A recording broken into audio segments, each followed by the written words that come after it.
열왕기상 오늘을 5장 1절에서 18절 끝절까지 읽겠습니다. 열왕기상 5장의 말씀입니다.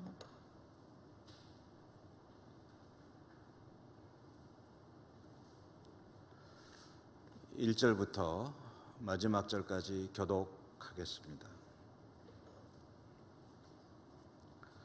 솔로몬이 기름 부음을 받고 그의 아버지를 이어 왕이 되었다함을 두로 왕 히람이 듣고 그의 신하들을 솔로몬에게 보냈으니 이는 히람이 평생에 다윗을 사랑하였음이라.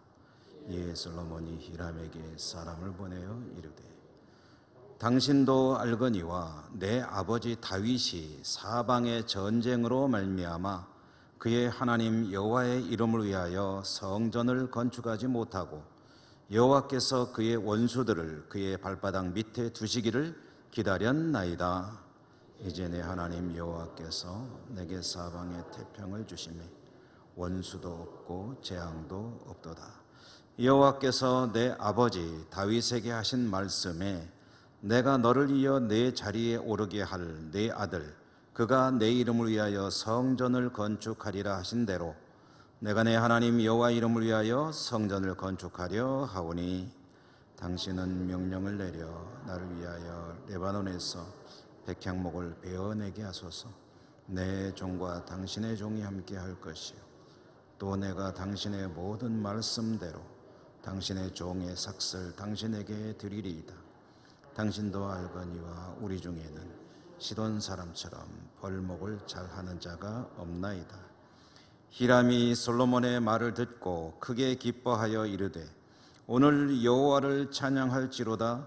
그가 다윗에게 지혜로운 아들을 주사 그 많은 백성을 다스리게 하셨도다 하고 이에 솔로몬에게 사람을 보내어 이르되 당신이 사람을 보내어 하신 말씀을 내가 들었거니와 내 백향목 제목과 잣나무 제목에 대하여는 당신이 바라시는 대로 할지라. 내 종이 레바논에서 바다로 운반하겠고 내가 그것을 바다에서 뗏목으로 엮어 당신이 지정하는 곳으로 보내고 거기서 그것을 풀리니 당신은 받으시고 내 원을 이루어 나의 궁정을 위하여 음식물을 주소서 하고 솔로몬의 모든 원대로 백향목 제목과 잣나무 제목을 주매 솔로몬이 히람에게 그의 궁정의 음식물로 밀 2만 고루와 맑은 기름 20고루를 주고 해마다 그와 같이 주었더라. 그래서 솔로몬에게 지혜를 주시니 히람과 솔로몬이 친목하여 두 사람이 함께 약조를 맺었더라. 이에 솔로몬 왕이 온 이스라엘 가운데서 역군을 불러일으키니 그 역군의 수가 3만 명이라. 솔로몬이 그들을 한 달에 10,000명씩 번갈아 레바논으로 보내매 그들이 한 달은 레바논에 있고 두 달은 집에 있으며 아도니람은 감독이 되었고 솔로몬에게 또 짐꾼이 7만 명이요 산에서 돌을 뜨는 자가 8만 명이며 이 외에 그 사역을 감독하는 관리가 3,300명이라. 그들이 일하는 백성을 거느렸더라. 이에 왕이 명령을 내려 크고 귀한 돌을 떠다가 다듬어서 성전의 기초석으로 놓게 하매 솔로몬의 건축자와 히람의 건축자와 그발 사람이 그 돌을 다듬고 성전을 건축하기 위하여 제목과 돌들을 갖추니라. 아멘. 오늘도 말씀의 은혜가 함께 하시기를 기원합니다. 열왕기를 읽어가면서 다윗의 이야기는 마쳐졌고 솔로몬 이야기로 넘어왔습니다. 이 역사 이야기죠. 민족 사학자이신 단재 신채호 선생을 비롯해서 많은 역사학자들이 비슷한 그런 취지의 이야기를 했는데요. 역사를 통해서 배우지 못하는 민족에게는 미래가 없다. 그 역사를 통해서 이제 배워야 된다는 거죠. 또 아이러니컬하게도 역사를 통해서 배우는 사람이 없다라는 말도 이제 하기도 했는데요. 나라의 민족의 역사, 또 어떤 기업의 역사, 사람의 개인의 역사, 이런 것은 또 그런 의미에서 교훈이 있겠지만, 이 성경의 역사 이야기를 통해서는 우리가 하나님께서 들려주시는 말씀을, 메시지를 들어야 합니다. 우리가 솔로몬의 이야기, 그리고 계속되는 왕들의 이야기를 읽어갈 텐데요, 이것은 어떤 이스라엘의 역사 이야기에 불과한 것이 아니라 그 속에서 하나님께서 들려주시고 싶어 하시는 그런 알맹이들이 들어있고, 그것을 잘 찾아서 들어야 될 것입니다. 자, 솔로몬이 왕이 되었고 왕권을 안정시켰다 하는 이야기 지난 수요일에 보았죠. 나라는 견고하여졌습니다. 그리고 이스라엘 나라는 전성기를 구가하게 되었습니다. 이 이야기는 우리가 지난주에 3장 말씀을 읽으면서 보았던 이야기인데요, 그 뒤에 4장 이야기는 건너뛰었습니다. 그리고 이제 5장으로 넘어왔습니다. 그런데 비록 건너뛰었지만 이 4장에서도 우리가 좀 관심을 가져야 될 이야기가 있습니다. 두 가지 정도 주목하고 싶은 그런 대목이 있는데요, 4장의 20절부터 25절 말씀에 보면은 그 이야기가 나오는데, 첫째로는 이 솔로몬 시대에 이스라엘의 인구가 바다의 모래와 같이 많게 되었다라는 이야기입니다. 솔로몬이 통치하는 이스라엘 왕국의 인구가 바다의 모래알처럼 많게 되었다. 또 한 가지는 솔로몬이 다스릴 때에 이스라엘의 영토가 서쪽으로는 블레셋으로부터 동쪽으로는 유프라테 강까지, 남쪽으로는 이집트, 애굽에 이르기까지 그러한 지역에 영향력을 미치게 되었다라는 두 가지 이야기가 나옵니다. 여러분, 제가 말씀드린 이야기를 들을 때 연상되는 게 없으십니까? 있으시겠죠? 이스라엘의 인구가 바다의 모래처럼 많아졌다. 그리고 이스라엘의 영토가 서쪽으로는 지중해로부터 동쪽으로는 유프라테 강까지, 남쪽으로는 이집트에 이르기까지 그 영향력을 미치는 광대한 영토를 이제 아우르게 되었다. 이게 무슨 이야기입니까? 이것은 하나님께서 아브라함에게 약속하셨던 그 약속이 솔로몬 때에 이르러서 드디어 완성이 되었다는 것을 말씀하는 겁니다. 하나님께서 아브라함에게 주셨던 자손의 축복이 있었죠. 내 후손이 하늘의 별과 같이 바다의 모래와 같이 많아지게 될 것이다. 그리고 네가 밟는 땅을 다 내게 주겠다 했는데 그 땅의 범위가 어디냐면 오늘 성경에 나오는 이 범위입니다. 원래 이스라엘이 사실은 약속받은 땅이 거긴데 출애굽해서 가나안 땅에 들어가고 이스라엘을 가나안 땅을 정복해 나갈 때 사실은 그 땅을 차지했어야 합니다. 그런데 이스라엘이 차지한 땅은 아주 그 영토에 비하면 아주 극히 일부분만을 차지하였던 것이고요. 그 이유는 뭐냐면 그들의 믿음의 문제였습니다. 그렇지만 다윗에 이어서 솔로몬 때에 이르러 하나님께서 그들의 조상 아브라함에게 주셨던 약속은 그대로 이루어졌습니다. 그런데 기간이 얼마나 걸렸냐 하고 보니까 여러분, 아브라함에서 솔로몬까지 시간이 얼마나 흘렀을까요? 우리는 이 연대를 정확히 모릅니다. 이것은 어떤 역사책에 나와 있는 것도 없고 또 어디 신빙성 있는 자료가 없어요. 그래서 우리는 성경에 나와 있는 내용을 가지고 대략 추정을 해보면은 정확하진 않지만 그래도 대략 한 1000년쯤 되었을 것이다, 이렇게 봅니다. 그러니까 아브라함으로부터 솔로몬까지 흐른 시간이 얼마냐 하면 1000년쯤 되었을 것이다. 그러니까 솔로몬의 연대가 주전 10세기거든요.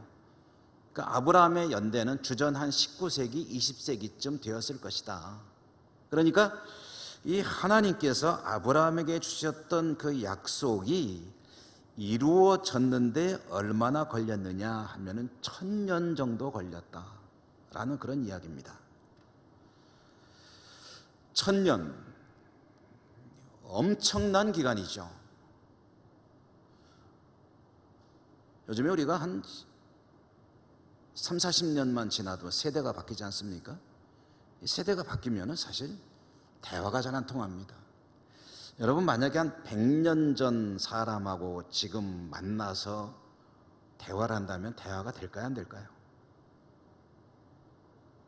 드라마 같은 거 보면은 아마 몇백 년 전 드라마인데도 거기 나오는 배우들이 요즘 쓰는 말을 막 쓰더라고요. 네, 그건 드라마니까 그런 거고요. 한 100년 전만 돼도 대화가 거의 안 될 겁니다. 워낙이 세상이 많이 변했기 때문에. 이 1000년이라는 이 시간은 정말 어마어마한 시간입니다. 만약에 하나님의 약속을 가지고 있다고 한다면 그 약속을 아마 새까맣게 잊어버렸겠죠. 그런데 누구는 안 잊어버리냐면은 하나님은 안 잊어버리신다. 하나님은. 사람들은 어떨지 모르겠으나 하나님은 아브라함에게 하셨던 약속을 절대로 잊지 않으시고 그 우선 솔로몬 때에 이르러서 그 말씀을 그대로 이루셨다라는 이 사실. 여기서 중요한 건 뭐냐면요, 하나님이 약속하셨고 그 약속은 이루어졌다는 사실입니다. 1000년이라는 시간은 인간에게는 어마어마하게 긴 시간이겠으나 하나님에게는 사실 시간이라는 것이 의미가 없습니다. 왜냐하면 하나님은 시간을 초월하는 분이시기 때문에 하나님께는 시간이 없습니다. 이것을 어떻게 설명해야 이야기해야 될지 모르겠지만 하나님에게는 시간이 없다는 얘기는 시간의 제약을 받지 않으신다는 뜻입니다. 과거와 현재와 미래의 개념이 없고 과거도 현재고 현재도 현재고 미래도 현재고, 그래서 많은 철학자들이 이거 설명해 보려고 애를 쓰는데요, 사실 설명하기 어렵습니다. 그래서 베드로 사도는 이런 표현을 썼죠. 주께는 하루가 1000년 같고 1000년이 하루 같다. 그러니까 하루나 1000년이나 주께는 그게 똑같은 시간에 불과한 것이다. 저는 이런 비유를 한번 써보면 어떨까 싶어요. 성경책이 있는데 이 성경책이 지금 몇 페이지냐면은 한 1000페이지 정도 되거든요. 한 1400페이지 그 정도 되는데, 이 책을 볼 때, 제가 책을 볼 때 한 페이지씩 한 페이지 넘기는 거나 한꺼번에 다 넘기는 거나 앞 페이지도 뒷 페이지 가는 거 똑같다는 거죠. 한 페이지 넘겨도 뒷 마지막까지 가고, 그리고 그냥 다 넘겨도 마지막까지 가고. 이 비유가 적절할지 모르겠어요. 어쨌든 그렇다는 얘기입니다. 여러분, 하나님께서 주신 약속은 그 시간이 얼마가 걸리느냐 하는 것은 인간의 문제이지만 하나님 그 시간에 구애받으심이 없이 말씀하신 바를 반드시 이루신다. 우리에게 주신 약속도 그렇죠. 우리는 내 생전에는 그게 이루어지려나 하고 기다리기도 하고 초조해하는 마음을 가질 수도 있겠지만, 내 생전에 이루어질 수도 있고 안 이루어질 수도 있겠지만 하나님의 말씀은 반드시 이루어진다 라는 이 믿음을 가지고 우리의 믿음을 지켜나가야 합니다. 4장에 나오는 이야기가 이제 그 이야기와 함께 또 한 가지 좀 짚고 넘어가야 될 이야기는 솔로몬의 지혜에 관한 이야기입니다.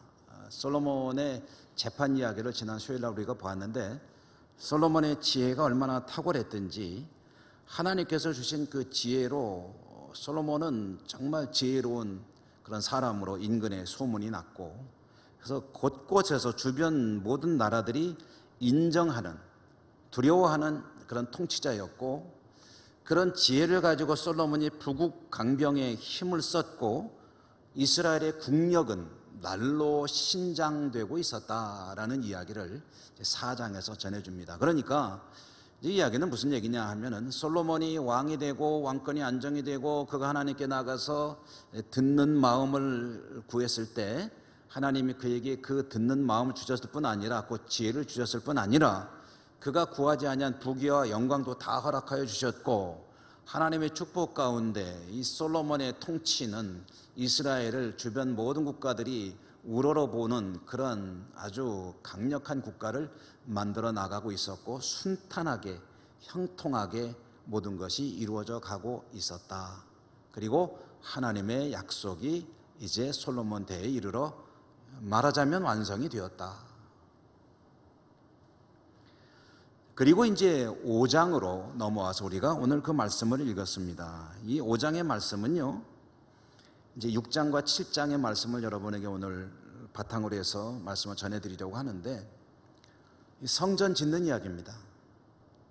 이 성전 짓는 이야기가 열왕기에서 가장 중요한 이야기입니다. 역대기에서도 마찬가지입니다.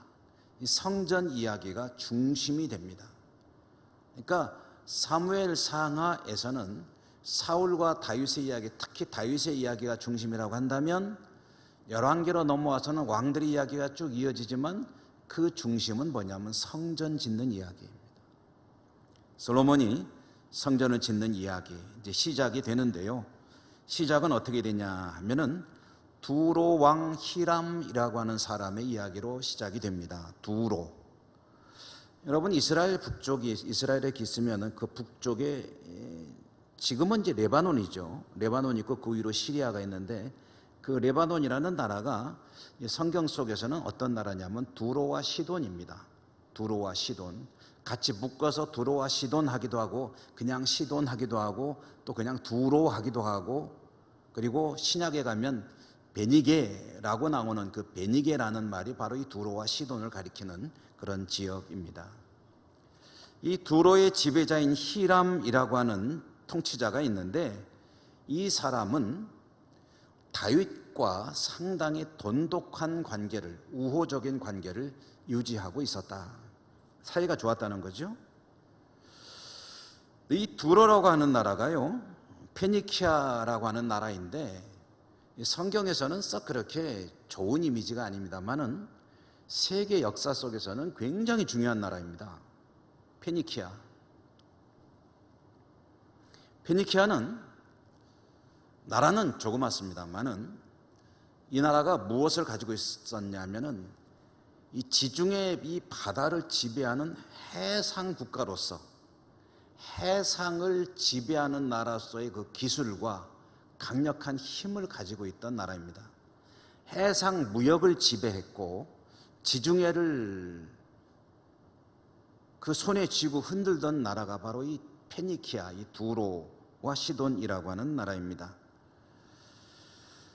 북아프리카에다가 카르타고라고 하는, 또 세계 역사 속에 유명한, 로마와 함께 지중해 패권을 다투었던 카르타고라고 하는 식민지를 건설한 게 바로 이 두로입니다. 카르타고에는 한니발이라고 하는 아주 유명한 명장이 있었죠. 이 한니발이 로마로 쳐들어가서 로마가 망할 뻔했습니다. 그랬는데 스키피오라고 하는 또 장군이 한니발을 물리치고 로마가 생존할 수 있었지만, 한때는 로마가 풍전등화와 같은 운명에 처한 때가 있었는데, 그 카르타고라고 하는 나라를 식민지로 세운 곳이 바로 이 두로입니다. 그러니까 이 두로라는 나라가 얼마나 막강한 국가인지를 알 수가 있죠. 이 두로가 다윗과 이스라엘과 상당히 우호적인 관계에 있었다라는 이야기입니다. 이유가 있습니다. 두로가 다윗을 좋아한 이유가 있어요. 왜 그러냐면 이 두로라고 하는 나라의 그 국력이 어디서 나오냐면 바다에서 나옵니다. 지중해를 지배하고 해상 무역을 지배하고 거기서 막대한 이익을 거두어서 이제 그 돈을 가지고, 돈이 있으면 뭐 고대나 지금이나 이게 파워거든요. 그래서 이 두로가 그렇게 막강한 힘을 가지고 있었는데, 근데 이 지중해를 지배하는 해상 지배권을 두고 두로에 도전할 수 있는 나라가 하나 있었습니다. 두로 못지않게 해상에서 막강한 힘을 발휘할 수 있는 나라가 또 하나 있었는데 그 나라가 어디냐면 블레셋입니다. 블레셋이 또 강력한 해상 민족이거든요. 그러니까 두로와 블레셋이 지중해에 패권을 놓고 다툴 수 있는 나라인데 이 블레셋을 누가 완전히 제압했냐면 다윗이 제압을 해버렸거든요. 그러니까 적의 적은 우방이죠. 내 친구죠. 그러니까 이 두로와 블레셋은 적인데 블레셋과 다윗이 적이어가지고 다윗이 블레셋을 완전히 억눌러 버려가지고 블레셋이 그냥 완전히 거의 소멸되다시피 했거든요. 그러니까 두로의 입장, 이 두로의 히람 입장에서는 다윗이 너무 고마운 거예요. 너무너무 좋은 사람이에요. 그러니까 이 둘이가 아주 굉장히 관계가 좋았다는 이야기입니다. 자연스럽게 이 두로와 이스라엘이 다윗이 사이가 좋으니까 솔로몬까지 그게 이어지는 거죠. 근데 사실 이 두로와 시돈이라고 하는 나라가 다윗 때 이렇게 좋은 관계를 유지했지만 이 이스라엘에 미친 영향이 어마어마합니다. 다윗과는 사이좋게 지내고 솔로몬과도 사이좋게 지냈지만 이 두로라고 하는 나라가 이 다윗이 그렇게 막강한 힘이 어디서 나오느냐, 여호와 신에게서 나온다 해가지고 여호와 신을 믿는 민족이 되었으면 참 좋았을 텐데, 근데 이 두로와 시돈은 여호와 하나님을 받아들이지 않았습니다. 왜냐하면 자기들의 고유 신앙이 있었기 때문이에요. 이 두로와 시돈의 자기 고유 신앙이 뭐냐면 바알 신앙입니다. 바알 신앙. 그러니까 이 두로가 바로 바알 신앙의 원조예요. 원조 나라, 원조 국가가 이 두로와 시돈입니다. 그 바알 신을 나중에 이제 왕들의 이야기가 좀 진행된 다음에 아합 왕, 북왕국 아합 왕 시대에 이 시돈의 공주인 이세벨이 북왕국 아합에게 시집을 와가지고 자기 나라의 신인 바알 신을 북왕국 이스라엘의 국교로 만들어 버리죠. 여호와 하나님을 섬기는 신앙을 쫓아내버리고 바알 신을 국교로 만들고, 그렇게 해서 바알을 섬기는 나라를 만들었을 때 하나님께서 엘리야를 통해서 갈멜산에서 대결을 벌이고, 그래서 이제 승리하는 그 이야기도 우리가 열왕기를 읽다 보면은 이제 뒤에 나오게 될 텐데요. 어찌 되었든 이 두로라고 하는 나라 입장에서는 이스라엘 이 다윗이 고맙기도 하고, 그 다윗의 뒤를 이은 솔로몬도 그러니까 예쁘죠.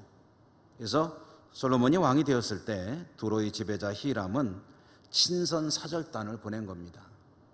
잘 지내봅시다 하고 이제 축하 사절단을 보냈는데, 이 두로의 히람이라고 하는 지배자와 친하게 지내는 것은 솔로몬에게도 필요한 일이었습니다.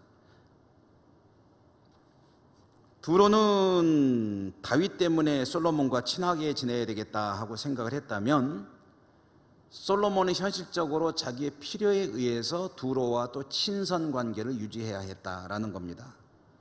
왜 그러냐면 이 두로는 해상 국가요, 무역 국가요, 기술이 좋은 나라였는데, 특별히 이 두로와 시돈에서 뭐가 많이 났냐면은 좋은 목재가 많이 났습니다. 그래서 레바논의 백향목과 잣나무 하면은 이 나무가 여러분 그 목재로 쓰는 나무들은 굉장히 쫙 빠듯하게 뻗어 올라간 나무들이 좋잖아요. 옛날에, 요즘에는 뭐 별로 없는 것 같은데 옛날에 저도 이제 어린 시절에 보면은 그 전봇대를 다 나무로 해가지고 했는데 그게 아마 그런 전나무 이런 게 아니었나, 비슷한 나무 아닙니까? 똑바로 올라간 나무. 이 백향목이 그런 나무입니다. 그리고 잣나무도 그렇고요. 근데 그 나무가 어디서 나오냐면 바로 레바논 산지에서 나옵니다. 레바논 산맥이 쭉 있는데 그쪽이 백향목과 이 잣나무의 아주 주 산지거든요. 솔로몬은 성전을 지어야 되기 때문에 목재가 많이 필요하죠. 그러려면 레바논에서 목재를 수입을 해야 됩니다. 또 그러려면 두로의 지배자인 히람과 관계를 잘 맺고 지내야 되는 거죠. 근데 그 두로 히람이 솔로몬이 왕이 되니까 축하 사절단을 보낸 겁니다. 잘 됐다. 얼마나 잘 됐습니까? 일부러라도 친교를 더 돈독해야 되는데 축하 사절단이 오니까 이제 거기에다가 이제 솔로몬이 화답을 하고 그리고 이제 요청을 하는 겁니다. 청원을 넣는 거죠. 솔로몬이 히람에게 도와주십시오 하고 요청한 내용이 뭐냐면, 내 아버지 다윗은 성전을 짓고 싶었지만 건축하지 못하였소. 하나님은 내 아버지 다윗이 아니라 나를 통해서 성전을 짓겠다고 하셨고 그렇게 명하셨소이다. 이제 내가 하나님의 그 명령에 따라 성전을 건축하려 하는데, 당신네 나라 레바논에 백향목이 얼마나 좋은 목재입니까? 그거 벌목해가지고 우리나라로 가져다가 우리 하나님 여호와 하나님을 섬기는 성전을 지을 수 있도록 좀 지원해 주시오. 당신네 벌목 기술자들에다가 우리 인부들을 보낼 테니까 그렇게 일을 해서 나무를 베어가지고 우리가 갖다 쓸 수 있도록 도와주시면 고맙겠소. 당신네 기술자들의 인건비는 내가 다 부담하겠습니다. 그러니 허락해 주시기 바라나이다. 솔직히 말해서 당신네가 안 도와주면 우리는 목재를 조달할 방법이 없습니다. 그런 기술도 없고 나무도 없습니다. 이스라엘의 여러분, 흔한 나무가 뭔지 아시죠? 많이 들어보셨죠? 이스라엘의 흔한 나무는 조각나무입니다. 조각목. 이 조각목이 뭐냐면 아카시아 나무예요. 아카시아 나무는 어떻게 생겼죠? 우리나라 아카시아 나무보다도 더 조그만 게 조각목인데 삐뚤삐뚤해가지고 목재로 쓸 수가 없습니다. 어찌됐든 이렇게 요청을 하니까 히람이 아주 흔쾌히 받아들여가지고, 히람으로서는 이게 좋은 거래입니다. 왜냐하면 나무는 자기 나라에 지천으로 널려 있고, 그리고 자르는 벌목 기술자들도 얼마든지 있고, 그리고 보내주는 것도 가능하고, 그러면서 이스라엘에서 필요한 것을 수입할 수 있으면은 그럼 얼마나 좋으냐. 이게 서로 윈윈하는 그런 거래거든요. 기술도 있겠다, 목재도 있겠다, 저 서로 좋은 관계를 유지하는 것도 필요하겠다. 그런데 이렇게 도와달라고 아쉬운 소리를 먼저 하니까 얼마나 좋으냐. 그래서 히람은 솔로몬의 제안을 쾌히 승낙했습니다.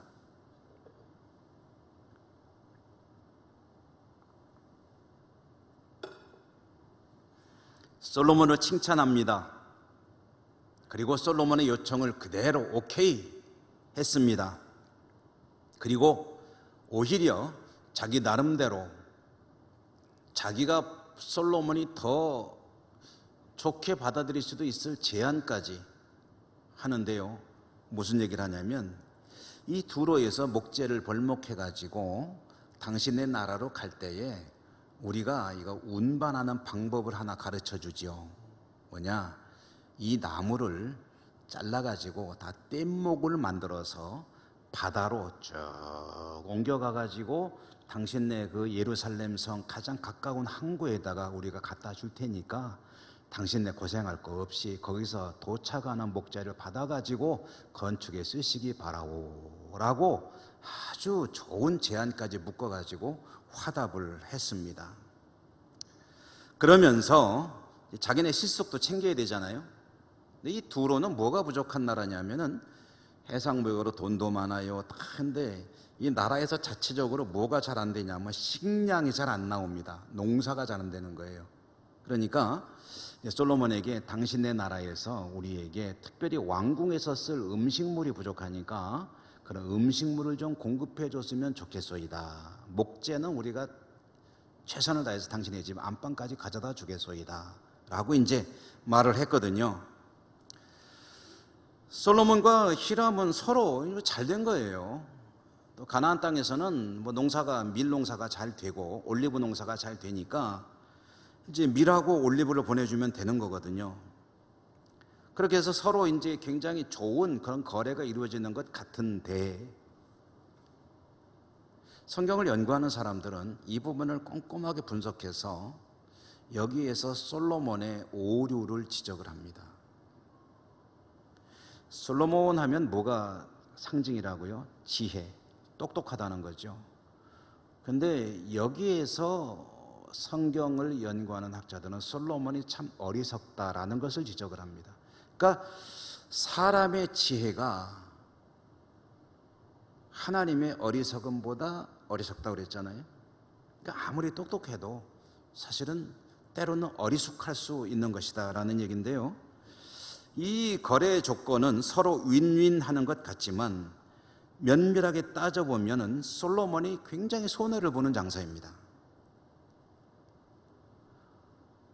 페니키아 이 해상무역의 도 같은 사람들한테는 이 머리 좋은 거 가지고는 안 되는 거예요. 그러니까 이 경험이 얼마나 중요한지 몰라요. 장사의 신들이거든요.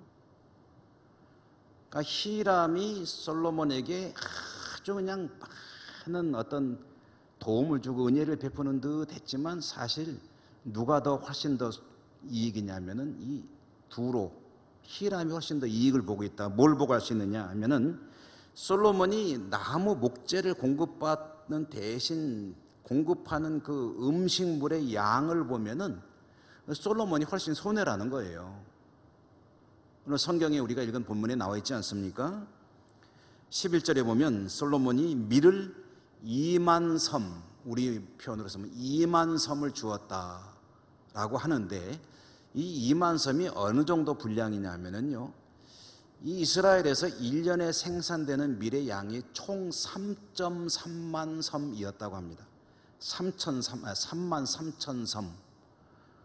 근데 3만 3천 섬 생산해서 자기 나라 국민들이 먹고 살아야 되는데, 그 중에서 60%를 목재를 수입하기 위해서 두로로 보냈다는 거예요.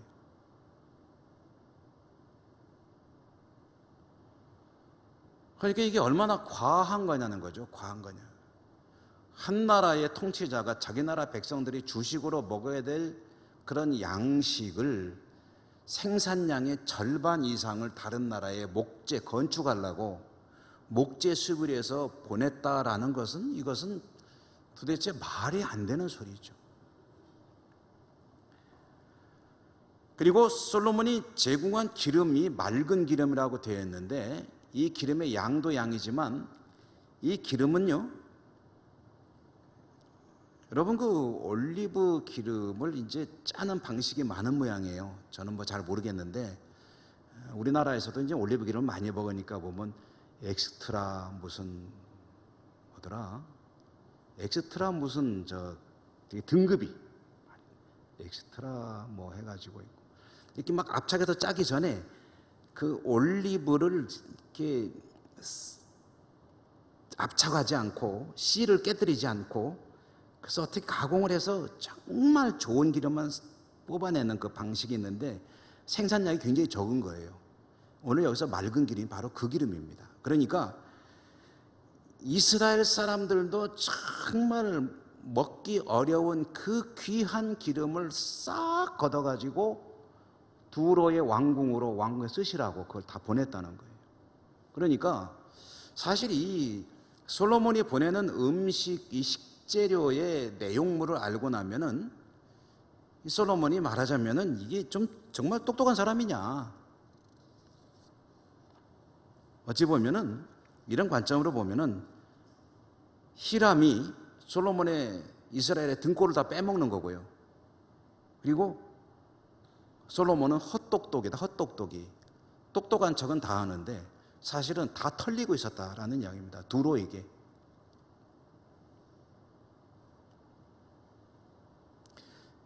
그러고 보면 두로가 얼마나 영악스러운 그런 민족이고 또 장사하는 사람들이냐, 장사의 신이다, 제가 그렇게 표현을 했는데, 사실 뭐 여러분 뭐 그렇지 않습니까? 국제관계에서 외교라는 것은 정말 인간적으로 마음과 마음으로 통하는 외교라는 것은 없는 것 같습니다. 국익이라는 차원에서 어제와 어제의 적이 오늘의 친구가 되고 영원한 적도 영원한 친구도 없는 것이고 그런 것이 국제사회이고요. 히람이 두로가 다윗을 좋아한 것도 사실은 자기들한테 이익이 되니까 좋아한 거지 그게 뭐 저 인간이 좋아서 그런 건 아니거든요. 그러니까 국제관계도 그렇거니와 인간관계도 사실은 그렇습니다. 사람들이 자기에게 유익이 되는 사람하고는 참 잘 지내지만 별로 도움이 안 되는 사람하고는 좀 냉정하게 대하는 그런 것이 좀 주조를 이루고 있잖아요. 물론 안 그런 경우도 있지만 성전 건축을 위해서 솔로몬은 어쨌든 이렇게 해서 목재를 확보하고 그리고 전국에서 일꾼을 뽑았다 하는데 3만 명의 일꾼을 징집을 했다고 합니다. 3만 명의 일꾼을 징집해서 그중에 3교대로 10,000명씩이니까 3교대니까 10,000명씩이죠. 그래서 10,000명씩을 레바논으로 보냈습니다. 두로에서는 필요 없다고 그랬어요. 우리가 뭐 다 해가지고 너네 집 안방까지 갖다 줄게, 택배죠. 그러니까 한다고 했는데 아니다, 우리가 일꾼 보내마 해가지고 10,000명씩을 보낸 거예요. 벌목장으로.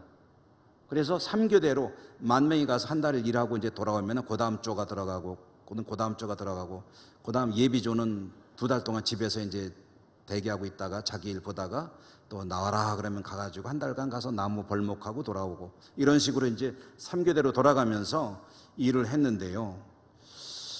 사실 여기에도 속 이야기가 있습니다. 두로의 히람이 이스라엘에서 사람 올 필요 없다고 그랬어요. 사실은 우리가 다 해서 갔다가 니네 집 안방까지 갖다 줄게 라고 했는데 그 이유가 뭐냐, 인건비도 솔로몬이 다 된다고 했는데도 그렇게 한 이유가 뭐냐 하고 보면은 이제 2가지 정도 이유를 생각해 볼 수가 있습니다. 첫째로는 벌목꾼들 중에 정탐꾼이 있을 수가 있다. 그러니까 이제 못 믿는 거예요. 서로. 이 국제관계라는 게 그렇습니다. 여기 이제 산업 스파이가 있을 수가 있고 정탐꾼이 있을 수가 있고 또 그런 정탐꾼들을 통해서 2번째로는 자기들만의 좋은 기술이 유출이 될 수가 있기 때문에 아마 히람이 그것을 이제 봉쇄하려고 한 게 아니겠느냐. 그래서 사람 올 필요 없다고, 우리도 기술자들이 많으니까 다 잘라가지고 갖다 줄게, 바다로 이렇게 뗏목으로 이어가지고 이렇게 얘기를 한 것이다, 그런 뜻입니다. 이 옛날이나 지금이나 또 이런 면도 한번 생각해 볼 수 있을 것 같습니다. 산업 스파이 문제죠. 우리나라에 가끔 뉴스를 보다 보면 우리나라의 IT 분야가 세계적으로 앞서고 있는 나라이기 때문에 또 기술력이 상당히 높은 분야들이 많이 있죠.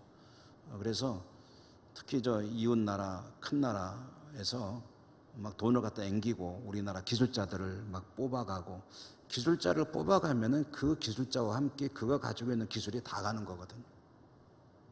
우리나라에서 그 기술 인력을 지키기 위해서 나름대로 애를 쓰는데 돈의 힘에 넘어가는 사람이 없지는 않은 것 같아요. 그러니까 우리나라에 참 돈 많이 들이고 애써서 개발한 기술들이 이제 외국으로 이제 증발하는 거죠. 나가는 거죠. 저는 이제 몇 년 전에 꽤 오래된 것 같은데 중국에서 우리나라의 자동차 회사를 하나 샀습니다. 사가지고 그 자동차 회사에서 핵심 기술을 다 뽑아내고 그리고 걷어찼습니다. 그렇게 걷어차인 그 회사가 다 죽어가니까 이제 어떻게 또 살아났냐면 인도에서 이 회사를 샀어요. 그래가지고 인도에서도 또 기술 다 뽑아가고 투자를 하느니 안 하느니 해가지고 신문에서 계속 그 기사가 나오는 걸 제가 본 적이 있어요. 그러니까 우리나라의 자동차 기술이 상당히 이제 좀 수준이 올라갔기 때문에 중국이나 인도 같은 회사들이 이 회사를 매입을 하는 거예요. 돈 얼마 내고. 그래서 좋은 기술 다 뽑아내고 이제 좀 표현이 좀 그렇습니다만 단물 다 빨고 나면은 발로 걷어차는 거예요. 그러니까 히람이 이스라엘 사람들이 들어오는 것을 왜 거절했느냐, 처음에는. 그러면은 이제 그러한 자기들만의 고유한 그 벌목 기술 그리고 건축 기술 이런 것들을 이제 지키기 위한 것이 아니었겠느냐, 성경을 해석하고 연구하는 이들이 이제 그런 분석을 합니다. 어찌됐든 그래도 솔로몬이 우겨서 사람을 보냈어요. 그래가지고 10,000명씩 가서 벌목장에 들어갔습니다. 그렇게 해서 이제 나무를 공급을 받습니다. 솔로몬은 이 외에도 7만 명의 진군과 돌을 석재를 채취하기 위해서 8만 명의 인력을 차출했고, 이들을 감독하기 위해서 3,300명의 중간 관리자를 임명했고, 이렇게 해서 성전 건축의 대역사가 이제 시작이 됩니다. 그리고 오늘 우리가 5장 읽었는데 6장과 7장은 성전과 솔로몬 왕궁을 건축하는 이야기입니다. 6장과 7장에서 솔로몬의 성전 건축 이야기, 그리고 그 자세한 내용들이 기록이 되어 있고요. 그리고 7장 초입에 솔로몬 왕궁 건축 이야기가 나옵니다. 근데 여기서 이제요, 우리가 읽진 않았지만 재밌는 게 뭐냐면, 솔로몬이 하나님의 성전을 건축하는데 기간이 몇 년 걸렸냐면 7년 걸렸다는 거에 나와요. 그런데 자신의 왕궁을 건축하는데 몇 년 걸렸냐면 13년 걸렸다는 이야기가 나와요. 그럼 성경이 두 개를 대조를 하고 있습니다. 하나님의 성전을 건축하는데 7년 동안 하였고, 자신이 거하는 왕궁을 건축하는데 13년을 하였다. 이것을 성경이 두 개를 딱 붙여가지고 대조를 시키고 있다라는 것은 여기 하나님께서 그렇게 쓰시는 이유가 있습니다. 의도가 있죠. 뭘까요? 물론 왕궁이 성전보다 훨씬 복잡하고 큰 규모의 건물이긴 합니다. 그렇지만 성경이 그렇기 때문에 기간도 많이 걸릴 것이겠지만, 그러나 솔로몬이 자신이 거할 집과 하나님께서 거하시는 집을 건축하는데 하나님의 집은 7년이요 자기 집은 13년 걸렸다는 것을 대비하는 것은 여기서 무엇을 말하고 싶은 거냐면은 솔로몬의 중심을 표현하고 싶은 거예요. 이미 이때부터 솔로몬이라고 하는 인물의 마음은, 중심은 하나님을 섬기고 하나님께 집중하는 것보다는 자신의 부귀영화와 삶으로 그만큼 이제 시선이 옮겨가고 있었다라는 것을 보여주는 그런 대목입니다. 이렇게 솔로몬은 어쨌든 성전을 완공하고 다윗이, 자기 아버지 다윗이 헌물한 보물들이 안 쓰고 이제 남겨둔 것들이 있거든요. 금은 보석 이런 것을 갖다가 다 성전 곳간에다가 넣어 놨습니다. 그러므로 인해서 아버지의 소원도 이루고 자신의 사명도 다 완성하는 것이라고 생각을 했죠. 이렇게 해서 성전 창고는 뭘로 변하게 되냐면 보물 창고가 되어버렸습니다. 솔로몬이 나름대로 아버지의 뜻을 기린다는 차원에서 성전에다가 다윗이 남겨놓은 보물을 갖다 넣겠지만, 성전이 보물창고가 되는 것이 좋으냐 하면은 그거는 좀 다른 얘기입니다. 여러분, 성전에 보물을 보관하는 게 좋을까요? 그 보물을 가지고 잘 사용해서 뜻 있는 일들을 하는 게 좋을까요? 제가 바보 같은 질문 드렸죠. 성전에는 보물을 쟁여놓을 필요가 없습니다. 성전에는 보물을 쟁여놓을 게 아니라 그 보물을 가지고 하나님의 영광을 드러내는 그런 일들을 해야 되는 거죠. 이 솔로몬의 여러 가지 조금은 좀 명쾌하지 못한, 옳지 못한 이야기들이 계속 나오고 있어요.